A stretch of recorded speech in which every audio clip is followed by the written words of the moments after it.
House 2, the second story, took the haunted house genre, threw it in a blender with a Weekend at Bernie's and a Saturday morning cartoon, and gave us the weirdest housewarming party in cinematic history. I'm Jeffy. I'm Samantha. And this is the Spooky Frog Podcast. That was really good.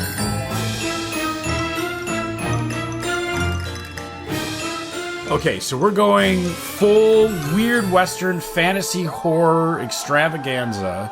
So buckle up. It's about to get prehistoric, and I know you love that shit. I am so intrigued because one of my favorite trash films is Cowboys versus Dinosaurs. Oh, sure. So when you say Western and prehistoric, I am like already signing up here. Yeah. So this is the lost version of what you love. Lost version? Yeah. This is so you have dinosaurs and cowboys. This is dinosaurs and cowboys again, but just with like magic skulls and such. Okay. Yeah. I can get down with this. I'm very excited about this. I like magic skulls. Yeah, and there are some characters in here, and these are little bit characters that I got to tell you, we are going to fall in love with together. Aww. For those who have not seen this, it's a bad movie. I'm just going to tell you right now. This is total schlock. But this is popcorn in your mouth. This is a ridiculous film. We've been a very serious vampire track, and, you know, I just needed to derail that train. I don't know how serious we were when we were talking about greased up saxophone guy. Well, I mean, that led, I would say that that's pretty much some of that in the same vein of where we're going today. There is a greased up, I don't even know what to call him, Aboriginal. Okay. I don't know. They say he's a prehistoric man. Okay. Are you talking like Neanderthal, or are we like more recent than that? None of that is. Okay. This is a whole out random character. None of this makes sense. Yeah, they were like, it's a Neanderthal, and then like just random generate character. Okay, yeah. And you know, like he's got wild makeup. He's got a wild little face. How high were the people that made and directed this film? About as high as everyone in it. Okay, which is pretty high. Okay. Yeah, I mean, Bill Maher stars in this film. Bill Maher is in this? Bill Maher. No. Oh yeah, he plays the bad guy. Weird. Well, I mean, he's not necessarily a bad guy, but he's a bad guy. Like he's taking shots at the protagonist. You know what I mean? Like right. That's kind of the thing. Well, and so I didn't see this one. We were talking about this before the show, that I did see House 1 at like a sleepover when I was a little kid, and it wasn't great. Yeah. But I was a little kid, so I was like, it doesn't matter. This I've never seen, and I actually think that this might be the better film. So this is the stranger film, but again, like I've said in the past, I like the weirder film of the series. Right. You know, I want Jason in space. Right, exactly. I want Jason in space. Yeah, I want the weird stuff. Give me all the weird stuff. But I'll tell you, it's such a strange plot, right? There is a plot to this one, though. Sort of. There's an idea of a plan. All right, we're starting with an idea. We have a concept of a plot. So it's kind of like a family reunion, right? So it starts off, well, it's the strangest one that you're ever done think of, and I'm not going to spoil much of it, but I'm going to spoil more than I think I will ever spoil for any other film, because it's real loose. Like, we're talking like this is loosely strung together. You'll get more plot of a porn. You know what I mean? You'll straight up get more like, oh, stepbrother, I'm stuck in the dryer. Like, that's more, skull. Metaphysical skull land that metamorphosized inside this house. Do we get boobs? Are there any boobs in this one? No, it's not quite Skinamax. Which, you know, it's not schlock enough to have boobs. Exactly. Okay. Bill Maher did star in a few Skinamax films. Really? Yeah, there was one with Amazonian women. I don't want to see him in a... Well, he's young. This is the 80s. Lots of cocaine. Okay. All right. This explains everything. Like most of this is just alluding to cocaine, like a lot of it. So like we start off with this family reunion, which is original owners of this home, this house. Jesse, one of the characters in the film. And this is not the same house from the last film, or it is? I'm going to admit I've never seen the first one.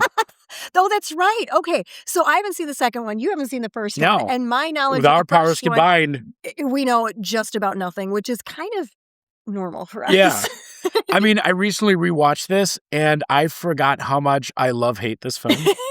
Like, there's a lot to love and there's a lot to hate. Like, you inflicted this upon yourself. I did. I love that. I did. Yeah. Yeah. Like, okay, so it may or may not is Schrodinger's house because it may or may not be the same house from the first film. I don't believe it is. Okay. I don't believe it is, but I could be wrong. So the only relation of these two is that there is a house in the film. Yeah. Okay. We're doing well. So Jesse's, I think it's grandparents. They die in the beginning of the film, very, very beginning of the film. And then he inherits this sprawling Aztec temple-looking home. Oh, okay. Sort of. So it doesn't really look that Aztec. It really looks more like if you zoomed in real close on the Rocky Horror Picture Show, like castle. Oh, gosh. Right? I mean, that's closer to what it is. 3 pixels in a trench coat? Yeah. Okay. Yeah. 3 Aztecs in a trench coat. Yeah. It's not really, yeah. This is already my favorite movie. Yeah. So then he reads about this crystal skull and then realizes, oh my God, that was my grandfather. It was customary for Aztec warriors to get buried with their loot. Okay. So then, he digs up his grandfather and now there is a whole thing about Gramps and how he wants to be hip like the 80s because everything in the 80s is like everybody's going to dance and drink and do cocaine. So we've got sort of like an Ed Gein meets Indiana Jones, but with 80s drugs going on. More to come. More to come. So I do like this idea of Gramps, though. Like, I need to hear more about Gramps. So the piece that everybody needs to get, the crystal skull, right? I mean, that's your piece. Okay. It's unlike the Indiana version, the Indiana Jones version. You know, this skull is like a true multi-dimensional key, and it opens up a bunch of doors. Ooh. And you got various historical characters along with party crashers, because the movie takes place on October 30th. So everyone is kind of getting into the Halloween swing, which gives Gramps, who is an undead living creature. So he just gets zombified? Or? Well, he gets kind of zombified. Okay. He's kind of a zombie grandfather. Okay. And he just blends in with the crowd. But he's like cool. He's totally hip. Like, you gotta understand, this movie, like I said at the beginning, this movie is very like Weekend at Bernie's slapstick comedy. This falls very close to like Abbott and Costello meet Frankenstein. I loved that stuff. And Dracula. Yeah. You know what I mean? Like, if you're looking for that kind of thing, that's this in 80s like pop collar kind of vibes. I'm all in on this because all of that I love. Like, I want all of this. And there's a like all the ladies in the movie are I don't know if either you call this a film. The film, yeah. I don't know if it is a film, really. One is an executive that is trying to look for new hip talent. Okay. And then one of the ladies is new hip talent. Okay. And one of the side plots is, hey, look, I'm going to be the Madonna of the 80s, which Madonna should, right, exactly. That's the thing. Okay. Right. So like that's like one of the side plots is like, and of what course. does that have to do with anything else? No. All right. That's even better. Yes. Like, your side plot better have nothing to do with anything or I'm not watching this. So now I'm going to talk to you about Jungle Room. Okay. Because there's a full-on Jungle Room. And now I'm going to move on to the Old West Showdown. Where does that come in? Yeah. And then there's going to be a rooftop Aztec sacrifice. Okay, why not? And a new love interest. Sure. Who never gets anything. Like there's a part at the very end of this film where you reenact with this character. Yeah. And I know I'm spoiling a bit of this film, but this is more of a roadmap. From 1987. Yeah. But I'm going to tell you that when she is serving mashed potatoes at the end of this film, you're just like, sure. Okay, Why mashed not? potatoes. Yeah. Oh, yeah. There's a whole I'm at so the end of confused. every one of these films, there's always like Some this weird learning food. moment. Oh, yeah, Everybody's together. after school special. It's the after school special part of the movie. This is every 80s trope. Like, Just the only thing that they smashed don't together. have is like an epic montage. I was just going to ask, like, is there a montage? Is somebody skiing? Is there like a race that they have to win? No. Or a fight? There's a trope that they try and build that wasn't funny the first time, or the second, or the third when they try it. Oh, no. And that's your Easter egg. You can tell us what you that think is? that is. I so need you to find tell that us. out now. Yeah. So you are going to get John Ratzenberger.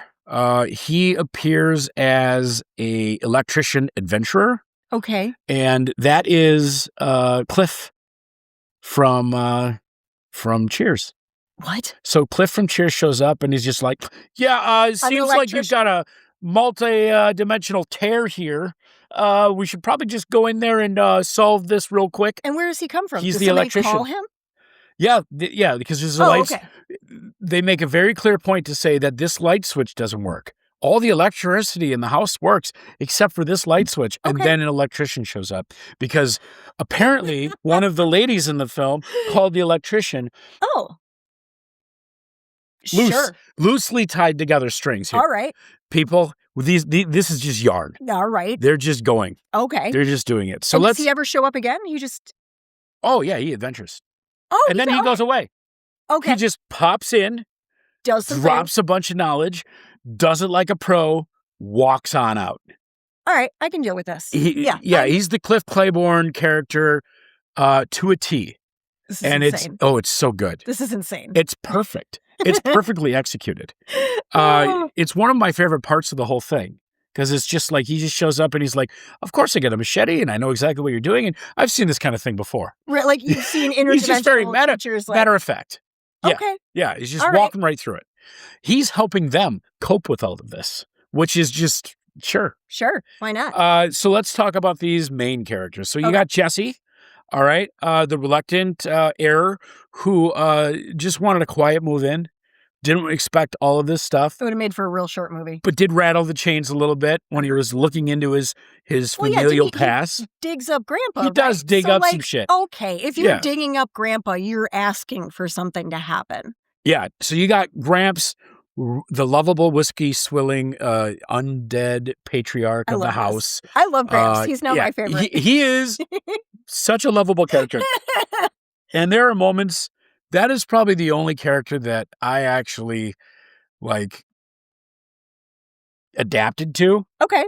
But yeah, it's pretty good. I love the sound of Gramps. You got Charlie, who's Jonathan Stark, the best friend that brings the, 80s dude, I'm such a wild guy, energy, hey. Okay. And he tries to do a lot of slapstick. I don't know that necessarily it lands. Okay. I don't know that it's... The person's name is Charlie, too. It has to be. Yeah. And then you got Bill Towner, John Ratzenberger, the electrician. He shows up. Clearly overqualified for this dimension. I mean, clearly he knows something about the dimensions. So. Yeah. He's just in and out. He does it with such finesse. I want a side story just of him. Oh, following him through adventures? Yeah, for sure. He just shows up to these people's houses that are freaking out, have no idea what's going on with all the crazy whatever it is that's happening. Yeah. And he's just like, yeah, I got this. It's like smoking a cigarette pretty much. Or whatever, He just shows up and he's just, Yep, you got ghosts. So this is more like PG. Yeah. Schlock. Yes. Okay. 100%. Which is... I get into this a little bit later, but this is entry level. This is very much so you want to introduce your kids or tweens to horror. Yeah. You want to have just a bumpy good time. This is training wheels. This is the bumper bowling of horror movies. my partner was actually in Chicago. Yeah. And she was alone with a puppy. She was puppy sitting. Peaches. Yep, little baby Peaches. And, we were going to watch this movie together because, you could do that Plex watch together. Oh, yeah. So we set that up.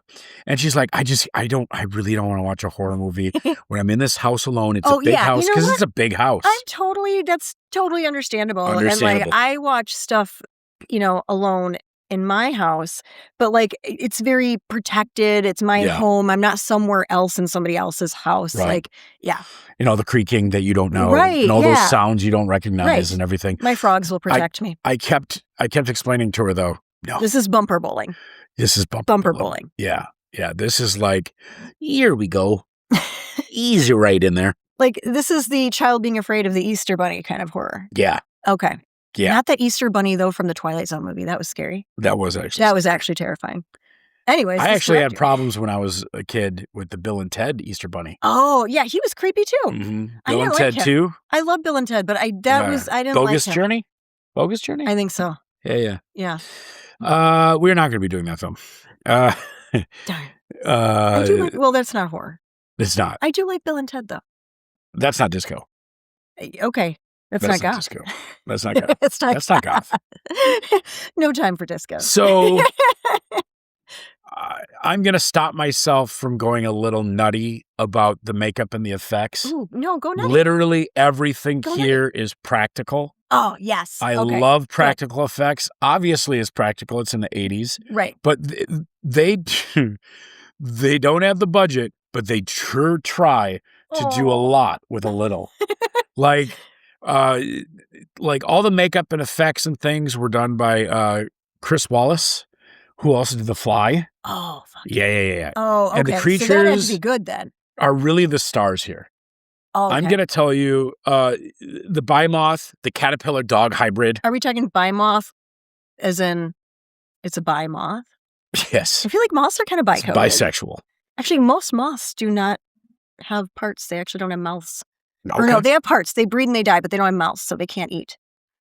We need like a little signature for like Sam's nature moment. Hour. Sam's moment of nature. At my last company that I worked for, I did like a weekly little weird animal spot where it would just be a picture of some like really obscure critter and then like a little blurb about it too, and we had it like with some other stuff on there. I love that. I did a numbat. Ooh. Numbat was cute. Ooh. Anyways, I want to hear about the creatures because besides the bimoth, I would like to hear about creatures. Well, first off, the caterpillar dog is probably the most prominently known character from this film. Okay. This film is known for really two things, in my humble opinion. The poster, which was absolutely epically, it was fantastic. It's a key going into a house with a skeleton hand. Presumably that was Gramps' hand, I would assume. Okay. Is Gramps like real skeletal or is he like kind of more corporeal? He's very much like, do you remember? All right. So, Return of the Living Dead. Yeah. Tarman. Okay. He's very Tarman. Okay. Like if you're thinking like, hey, what does this guy look like? He looks like a humble grandpa Tarman. Okay. So yeah. So I mean, I threw you off track. Yeah. Because I'm obsessed with Grandpa now. There's such great animatronic work, and there's such great puppetry. Most of what you see in the film, in terms of these creatures, are puppeteered. You could be forgiven for thinking that Jim Henson had some part in this. Like I'm thinking Dark Crystal and like all of that, where it's darker, but it's still that puppetry that we had like so good saturation of at that time. For sure. Frame. And that's exactly what they were trying to capture. I think these guys were smoking a bowl.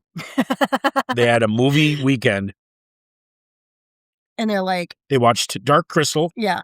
They watched Weekend at Bernie's. Okay. Three Stooges. and probably the Amazonian movie with Bill Maher. Yeah, because they're like, let's get him. Yeah, I got an idea. What if we just do it again. That sounds like, without the drugs, sounds like kind of how we decide on things. It's just like, hey, let's look at this thing we like and this other thing we like. Right. Put it together. Yeah. Just put that little sandwich. Yeah. Just put delicious little sandwich together. Make it a little Uncrustable. Yeah. So I'm gonna tell you a little bit about the soundtrack. We're going right back into the movie. Okay. Because I obsess about the soundtrack. Yes. That's a pivotal point. I was kind of wondering what the soundtrack would be like on this. You're getting some 80s. You're getting some synth heavy scores. Yes. You're getting some things, and I mean, you're talking. It's Harry Manfredini of the Friday the 13th fame. Oh. That you're trading on that kind of right? You're getting a lot of that.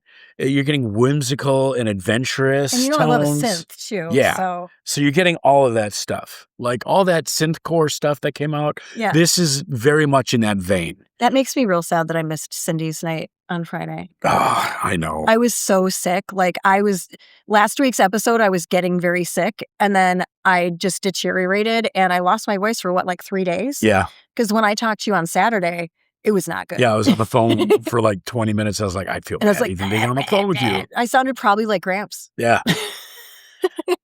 Gramps has an old-timey kind of tone to him. Right? It's very, very adorable. But I missed our very good friend Cindy's DJ night that I really wanted to go to because I knew she was going to play Happiness and Slavery for me, and I was real sad that I missed that.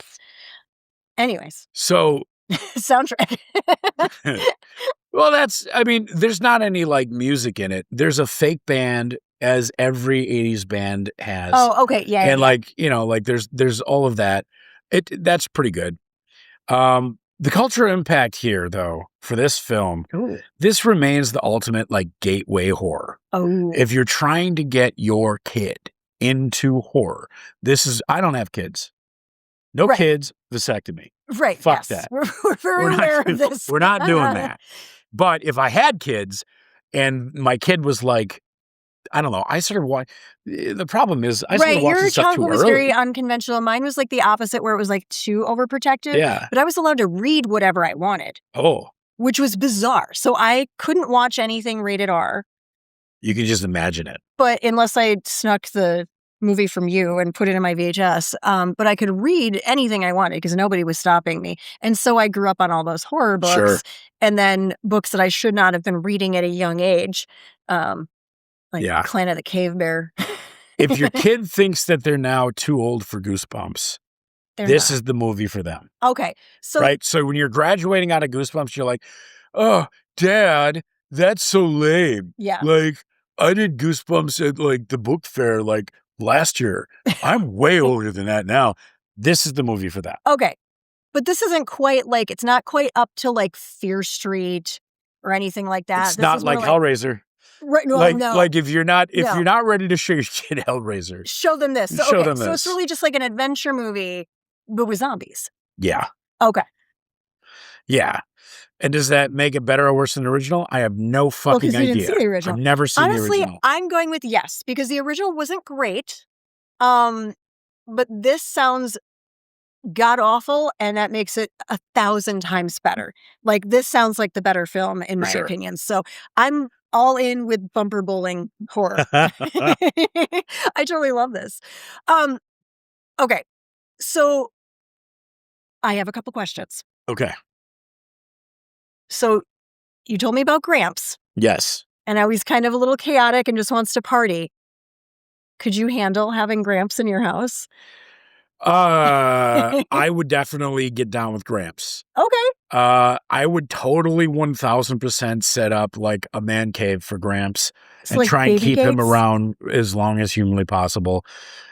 Because that is where my heart is. I love a quirky character. Party Gramps. I love Party Gramps. And they have this, you know what? I lied. Oh my God. There is a montage in this. It's kind of like a fade out montage because Gramps starts telling stories about the Old West and how things were real tough back then. And you had to be a different kind of character. And he goes on this thing. How old is this and the characters are and then they just show them all doing oh, wow. Oh, I'm drinking another beer. I'm really interested in Gramps stories. And this is like building onto like, this is why I care about Gramps. Okay. Right? Do I have Cheddar Bay biscuits on my... I don't think so. Are these Cheddar Bay titties? I'm just glad I don't. No Cheddar Bays? My hair. Yeah. Just right up in your hair. I'm like enamored with Gramps. I feel like I would have to make him like a little... He'd have to have his own room, like a dog kennel or something, Sure. like a contained space. Because like, you know what? A mother-in-law suite. Sure. A mother-in-law suite. Yeah. You could be away. You could be contained. Like, I want to come and party with you and hang out, but I also want to be able to close the door and like leave you over there. I do wonder how Gramps would handle now, though, with like all of the things that we have now. All the technology? Because he was struggling with TV. You know, he's like, there's like 17 channels and there's nothing on. Oh my God. Which is a joke, right? Like, that's the joke. Yeah. But like now, what do you do with Gramps and Netflix? How would you get a VR Gramps... helmet and you just put on the weirdest shit possible and you just let him go. Yeah. Put on like a Pink Floyd or something and just like a bunch of those swirly things like we used to watch on screensavers and just like watch him have a good time. Yeah. Good time party Gramps. Okay, so besides Gramps, because he's my favorite character so far, but John Ratzenberger. Like, how much does he really lift in this? The entire lift. Really? The acting is... So he's like really the only name brand person we have in this? I mean, you've got Bill Maher. Okay, all right. And he plays the sleazy 80s, shot caller. I'm very shocked. But he's also in it for like 20 seconds. Okay, right? Well then he doesn't count. Yeah. That's a cameo at that point. There's a bunch of cameos from some characters that might have some notability, but I'll tell you, Ratzenberger, what it is for me, this movie has zero CGI and it's full on puppet core aesthetic. I love this. Right? So like they're really bringing that magic. They're bringing the Jim Henson magic to this thing, and it is absolutely untouchable. And when you first brought this up, I was like, is this Jim Henson? Like, this sounds very Jim Henson. And then it made me think of a couple books that I think we'll do at a certain point, too. There's a Ben Farthing book. I found puppets in my apartment walls. And then there's a puppet connection with a Grady Hendrix book, How to Sell a Haunted House, too. But those are down the road. But that just made me think of it because I'm like, puppets. We like puppets. We do like puppets. I could get creepy puppets. We haven't done a creepy puppet book yet. Well, yeah. And I mean, we could go that way with movies as well. I don't know if Meet the Feebles really counts as a horror movie. I've never seen that one. Well, we just have to have Meet the Feebles. All right, well, now we're going to have to do this. Yeah. This is how we come up with every idea is just, hey, here's this stupid thing I like. Yeah. Oh, you know what? That made me think of this stupid thing I like. Cool. Let's do the stupid things that we like. So tell me, what are our survival odds? Would we survive? All right, here we are. Like this is going to be entertaining because I feel like both of us would be very distracted by this entire setups. So I'll tell you, everything in this is extremely slapstick and lighthearted. So our survival odds in this, extremely high. Okay. All right. Bumper bowling. Yeah, we're in bumper bowling territory. Okay, I like it though. Like this is something that could happen to us right now, and I feel like I'm prepared. It would be fine. Now. Okay. To deal with this. Because the characters that are in this, I mean, it's Revenge of the Nerds style bad guys. Yeah. Like, I'm a brute. I feel like I would have a good chance of corralling Gramps just because I'm so used to corralling you. Yeah, sure. For our entire I am lives. very much. Gramps is going to be me when I'm old. So now I got to like corral you both. Could I maybe just tie you together? Yeah. Yeah, okay. And then watch you go in some windowless van rolling down the street. So here's what I got for Jeffy. Yes. Here's what I'm thinking for Jeffy. 90% survival rate. All right, good. It's very high. There's a 10% chance I can fall out of a tree that grew out in the foyer. Okay. Like this is how this house works. It's All just right. interdimensional channels everywhere. Okay. Because of this crystal skull. I I've dealt with my strengths in this scenario is I've dealt with a lot of weirdos at Cactus Club, dealt with a lot of weirdos at Club Anything. Right. All of the bars that I've ever worked at, my logistical brain would immediately utilize the multidimensional rooms. I mean, you'd have that categorized. Exactly. You'd have a spreadsheet for all of it. Yeah, there'd be no problem. My logistical brain will take that and go, this is just more storage for Halloween decorations for Goth Barge. Like, oh my God, we'll can we get the skeleton out of dimension 87 over there? Yeah, for those of you drinking at home, I said Goth Barge, so you can drink. Oh, that's your drinking it? I haven't actually had to say, damn it, Jeffy, this entire night. Well, this is PG. Right, we can't, I swore once. You're allowed one. Okay. Damn it. Yeah, I know. My problem is the thing that might get me. I'd try and keep the pterodactyl, the petrodactyl. Pterodactyl. Pterodactyl. PT. Pterodactyl. Yeah, pterodactyl. Pterodactyl. Yeah. The P is silent. I want him as a mascot. Dude, I would keep beautiful little man. I would keep a baby pterodactyl. I love pterodactyls. He's a nipper. He's a little nipper. I'm okay with that. But he's got a lot of personality. And I got to say, every character in this damn movie is so adorable. Everybody. Really? Yeah, it's like, it's nauseatingly because I love a Quetzalcoatlus, and those things are giant and could eat you. So like a little baby guy would be really cute. So Sam, per usual, higher survivor rate than me. Always. I don't know if that's always true. I am distracted easily. Right? I feel like you are more like, I am logistical. That's true. Right. I'm good at plans. Yes. I'm good at executing things, and I'm good at executing this one. And why don't we all go over there? And then you get lost in a moment. Here. And I'm more like, wait, but we didn't finish the thing. And yeah. Yeah, this is a good time to break in and just tell you that we put a game plan together to have all of our quarters for the year. About the books and the movies. Books and movies, so that we can tell you what we're going to be watching. So you can look forward and tune into those exact ones. And we can talk about those movies and books that you have already read, because you'll be able to go forward and say, wow, I can read that along with them. Right. So that we can actually have more. It makes more of a book club and movie club. Well, more of a discussion too. And then you can yell at us about how we're wrong about all of our interpretations. Right. I love it. Which I'm excited. We might even have like watching, a watch thing. Yeah, let's do that. That would be super cute.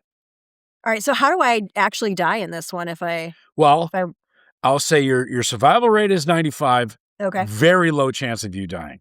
So you be the one to realize the Aztec skull is a historical artifact, and probably find a way to get the manual. Okay, I imagine that you're going to find the manual before the villains ever even show up, and you and Gramps are going to be best friends within 10 minutes. You know what? Yes, I love Gramps. And you are going to be the one that's going to solve all the problems. You might even reverse the aging process for Gramps, and live on with the Gramps. Okay, all right. He's my buddy. I would say that is a likely scenario. Okay. Your problem is you might get stuck in the jungle dimension trying to categorize everything in the prehistoric flora and fauna. I would find the frogs. Yeah. And then I would just sit there playing with frogs in the jungle, and everything would just go to hell around me. One of your favorite films? Yeah. One of your favorite films, Jurassic Park? Oh, well, duh. Obsessed with Jurassic Park. Loves that Jurassic Park. I love anything Jurassic Park. So she'd be like, "Oh, look at that! Oh, these, these were extinct this year and that year." I love it. Yeah, that'd be your weakness. You'd get stuck there, and then the portal would end, and you'd be like, "Oh, crap." Well, no, not really. I'd be like, "Oh, I don't have to go to work, and I get to head out here." Like this sounds like. Yeah, but it also might be lunch. Humans, dinosaurs didn't coexist for a good correct. Which for means good reason. Maybe I could give them some sort of like so now disease. You're training. Well, I suppose maybe. Or I could train them. Smallpox. I did train animals for a living once. So the Spooky Frog final verdict. Yeah. The final overall rating is 93% when you blend the averages. And I love to blend the average, you know what I mean? I like the numbers. So between my event planning, Sam's lore knowledge, the house becomes the hottest multi-dimensional venue. Oh, we would. Absolutely possible in the hemisphere. We'd get that a is liquor the end all. license. Oh, yeah. Like book some really cool stuff. Like, oh, yeah. We'd theme Lunch it with out. the dinosaurs. Yeah. Like, here's Yeah. your room. Like, here's this theme room. Like, yeah, we're doing well here. Yeah. I So like it. content and trigger warnings. Let's get through this real quick. Yeah. There can't be Nothing too many. really. There's not a lot. Animals in peril? No, not really. The prehistoric pets, the dog, cat, bird things are all treated like family, generally safe. Everything's golden cuddly. there. Yeah, the gore, Cuddly, cuddly. extraordinarily low. There's some dusty gore, some skeleton and mummies, love that other than term. wet blood and guts. So it's like, you know, Dusty like gore. I love that dusty gore. term. Is like Yep. dusty gore. Okay. Yep. The violence, it's slapstick. I mean, if you're comfortable with watching people hit each other over the head with hammers and go, "Oh, I told you I'll get you," you know, like that's the kind of, you know, stuff you have Prospective here. violence. The only thing you have here is the Gramps factor. So if you have a phobia of decomposing skin, zombies, that kind of thing, Gramps might be a little bit much, but he's charming as all hell, so you might be able to look right through that. Aw. Might be a great way to actually do some like immersion yeah. therapy Yeah. for that. What is this great for? What are your shelf neighbors? You can sit this right next to Goonies, Oh, yeah. Beetlejuice, Army of Darkness. It's that scary fun of the 80s. And it's like, it's got that fun, upbeat energy. It's as horror as Beetlejuice is Yeah. horror. What you should avoid this film at all costs. If you don't like fun. If you don't like fun, if you want a legitimate, terrifying horror movie, Yeah, this is not. that is going to give you nightmares and like, you know, get in your psyche. This isn't it. No. There's not a lot of substance here. Unless you've got like an issue with like puppets and they turn up in your dreams or Right. something. If you hate internal logic being thrown out the window, I kind of sometimes do. nothing makes sense here. Sometimes that bothers me, but like in this context, it wouldn't. Right. Because the point is that this is, they explain to you that the interdimensional time and everything that happens inside the realm of the skull doesn't make sense. Okay. You're on the ceiling. You've got portals opening up. You're in the fireplace. You're doing all of these weird things.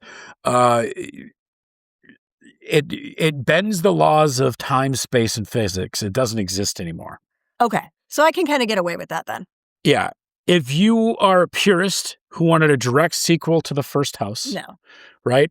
So if you're somebody that was like, I want the sequel to Night of the Living Dead to be like Night of the Living Dead and learn a lot more about the creatures from that film, and then they did Return of the Living Dead, and you're like, the punk... What? She's dancing with the boobies out? What's going on? I do. What's this car guy? I love that. Right. Like all of that. Then I'll say this is really not for you. Absolutely not for you. If you don't like fun, it's not for you. Nothing to do with House 1.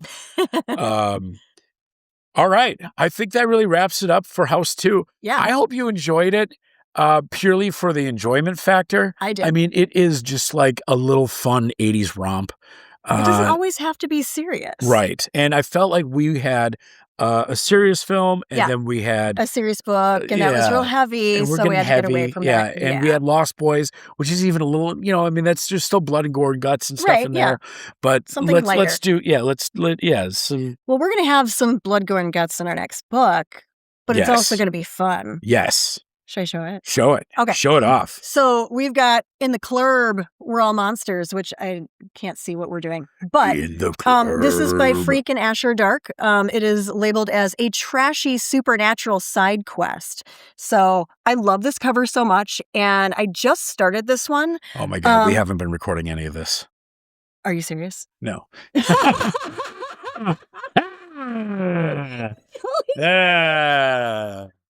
Now, that was better acting than that was in that film.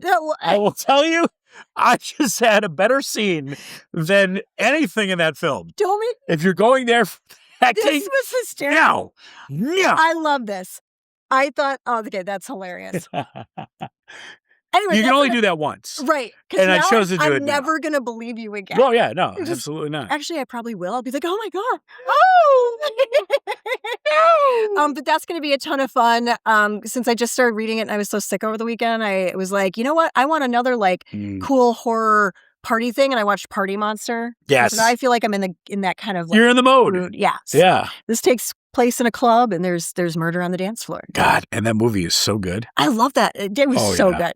Yeah. Very, very good. Yeah, very happy with that. Otherwise, we've got a couple of Goth Barge things coming up real soon. Yeah, we've got 2 nights at Mad Planet coming for Goth Prom. I want to see promposals. I want to see promposals. Right. So we had some promposals last year, and that was pretty great. Somebody had one of those bubbles with like a black rose in it, and that was adorable. Yes. So all of that stuff was great. We also have Goth Dad's Grim Dark Side Quest coming up.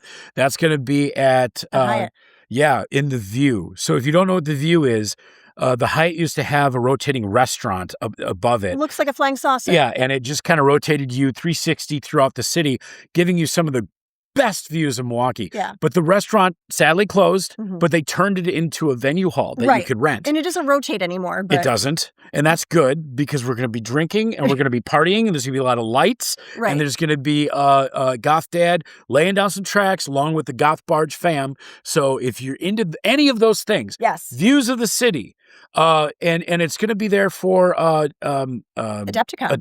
Yeah. And it's going to be basically like an unofficial Adepticon after party. They've been very cool to let us like kind of get in there and do things. And I'm very excited to see where that's going to take us. And then Goth Dad, cherry on the fucking cake. Holy shit. He's going to be laying down some tracks. I'm very excited about that. All of this is going to be a lot of fun. I think it's going to be great. Absolutely.